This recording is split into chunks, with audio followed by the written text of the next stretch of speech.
Hay dos leyes en México que definen el futuro de millones de trabajadores. Dos fechas, dos sistemas, dos mundos completamente distintos.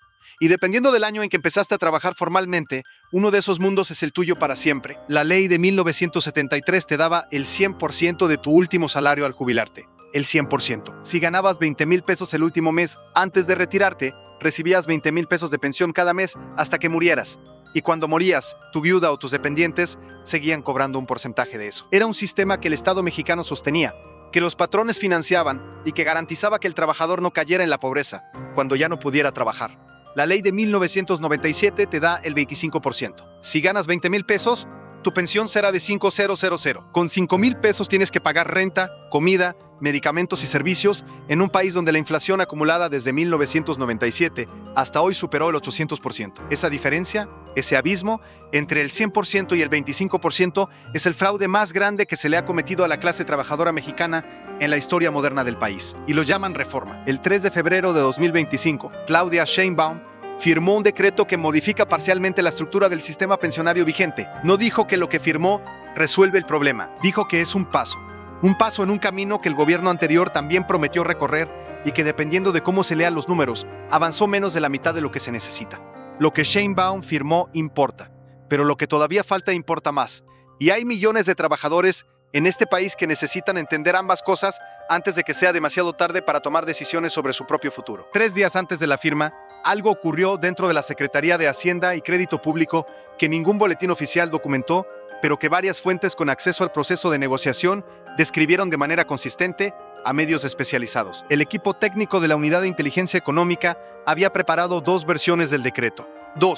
Una versión A, con un ajuste gradual en la tasa de reemplazo, el porcentaje del último salario que se convierte en pensión, que llegaba al 45% para 2035. Y una versión B, más conservadora, que fijaba el ajuste en 36% para el mismo año y reducía el impacto sobre las aportaciones patronales en aproximadamente 40%.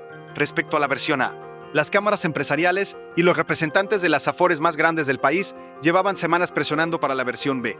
Y la versión que Sheinbaum firmó se parece más a la versión B que a la versión A. Eso no es un detalle técnico menor. Es la diferencia entre una reforma que cambia de fondo la vida de los trabajadores y una reforma que mejora las cosas pero preserva el negocio de quienes administran sus ahorros. Para entender quiénes son los actores detrás de esta historia, hay que conocer el sistema que se diseñó en 1997 y las instituciones que se construyeron alrededor de él. Las afores son administradoras privadas de fondos de pensiones. Hay 10 operando en México a principios de 2025. Las 5 más grandes, Citibanamex Afore, Sura, 21 Banorte, Principal y Profuturo, controlan aproximadamente el 78% de los activos totales del sistema. Esos activos suman, a cierre de 2024, más de 6.4 billones de pesos. 6.4 billones. Para que eso tenga dimensión concreta, es más del doble del presupuesto federal de educación, salud e infraestructura sumados en ese mismo año.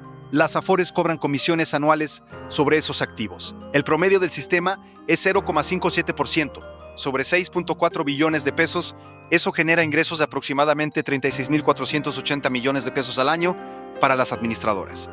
Cada año, sin excepción, sin importar si los rendimientos que generaron para los trabajadores fueron buenos o mediocres. 36,000 millones de pesos anuales. Es el presupuesto completo de salud de 5 estados medianos del país, yendo cada año a las afores, por administrar dinero que los trabajadores no eligieron poner ahí, sino que el sistema los obligó a depositar. Eso es lo que está en juego cuando se habla de reforma pensionaria. No solo cuánto va a cobrar el trabajador al jubilarse, también cuánto van a dejar de cobrar las instituciones que administran sus ahorros si la reforma toca la estructura de comisiones. La reforma de Sheinbaum no tocó la estructura de comisiones. Ese fue el límite que el decreto firmado el 3 de febrero no cruzó. Y ese límite tiene nombre y apellido, aunque esos nombres y apellidos no aparezcan en ningún boletín oficial. Para entender la profundidad del problema, hay que ir al origen. La Ley del Seguro Social de 1973, la ley que garantizaba el 100% del último salario, funcionaba bajo un modelo de reparto. Los trabajadores activos de hoy financiaban las pensiones de los jubilados de hoy. Y mañana los trabajadores del futuro financiarían las pensiones de quienes hoy están activos. Era un modelo solidario y tenía un problema estructural que con el tiempo lo hacía matemáticamente insostenible. Cuando la proporción entre trabajadores activos y jubilados cambia, cuando hay menos jóvenes trabajando por cada adulto mayor jubilado, el sistema se quiebra.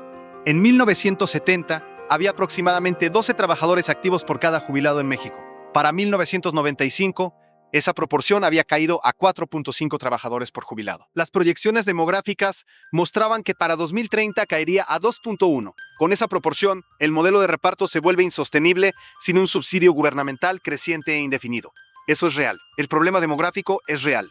Nadie lo inventó. Pero la solución que se eligió en 1997 no fue la única solución posible. Fue la solución que convenía a los bancos y a las instituciones financieras que iban a administrar los fondos. Chile había implementado un sistema similar en 1981, bajo la dictadura de Pinochet, diseñado por los Chicago Boys, los economistas formados en la Universidad de Chicago bajo la influencia de Milton Friedman. El modelo chileno privatizaba las pensiones, creaba cuentas individuales, administradas por instituciones privadas y prometía que los rendimientos del mercado financiero compensarían con creces lo que el modelo de reparto ofrecía. 30 años después, Chile tuvo que reformar ese sistema porque los trabajadores se jubilaban con pensiones que representaban entre el 20% y el 35% de su último salario. Las protestas de 2019, el estallido social que sacudió al país sudamericano, tuvieron entre sus causas principales la indignación de millones de chilenos que habían cotizado toda su vida y se jubilaban en la pobreza. México copió el modelo chileno con 8 años de retraso y está viviendo las mismas consecuencias con 8 años de retraso.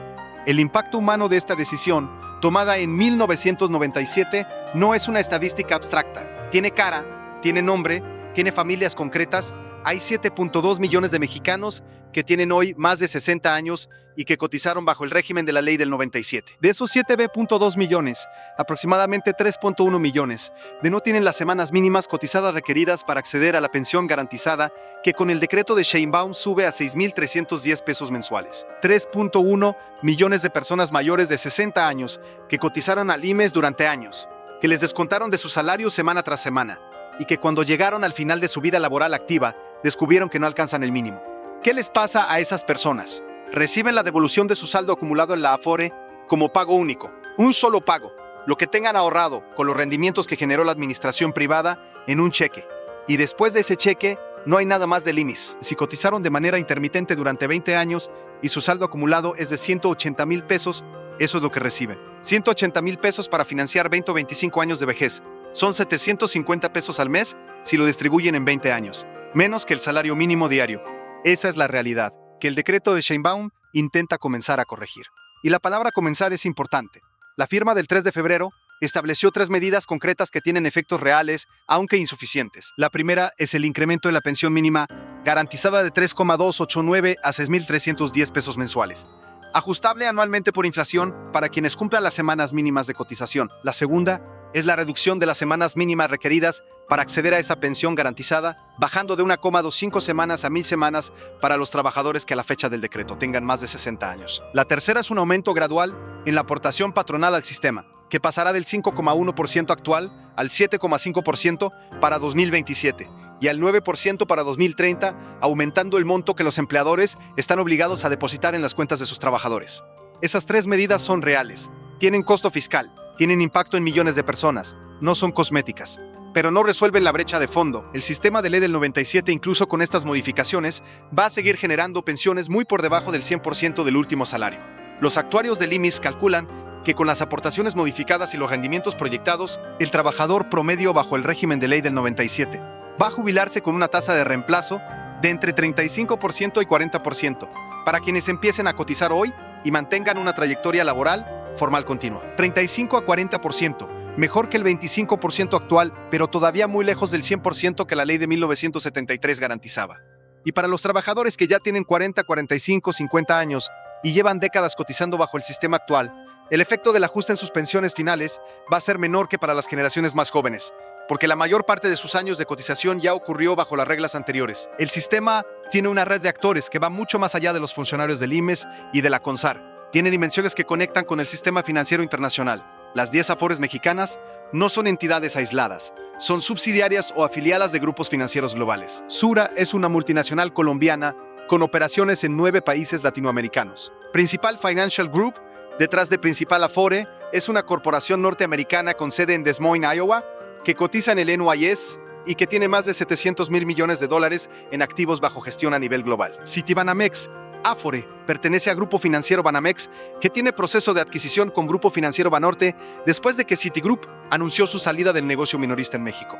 Estos no son pequeños empresarios locales, son actores financieros globales con capacidad de cabildeo, con equipos legales de primer nivel, con conexiones políticas en múltiples países y con incentivos muy claros para que las reglas del sistema mexicano de pensiones se modifiquen lo menos posible en los aspectos que afectan sus ingresos. Cuando el equipo de Sheinbaum negoció el decreto de febrero, no negoció solo con funcionarios del IMESES y de la CONSAR, negoció con estos actores, y el resultado de esa negociación es la versión del decreto que se firmó. La Organización para la Cooperación y el Desarrollo Económicos, la OCDE, publicó en octubre de 2024 su revisión bienal del sistema de pensiones mexicano. El documento, de 340 páginas, concluye que la tasa de reemplazo promedio en México para trabajadores de ingreso medio bajo el sistema de ley del 97 se ubica entre el 26% y el 31%, la más baja entre los 38 países miembros de la organización. El promedio de la OCDE es 58,6%. Dinamarca tiene una tasa de reemplazo del 90%.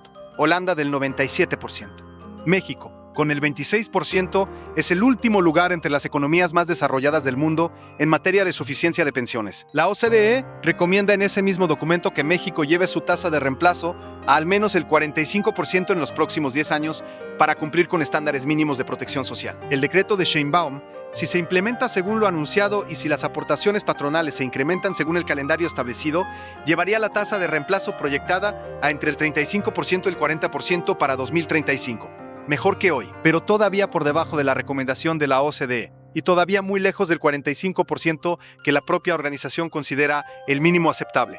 Hay una investigación paralela que corre debajo de todo esto y que la cobertura del decreto de Sheinbaum prácticamente no mencionó. El Comité de Derechos Económicos, Sociales y Culturales de la ONU tiene en su agenda para 2025 una revisión del cumplimiento de México con el Pacto Internacional de Derechos Económicos, Sociales y Culturales. Específicamente lo que toca al derecho a la seguridad social establecido en el artículo 9 de ese instrumento.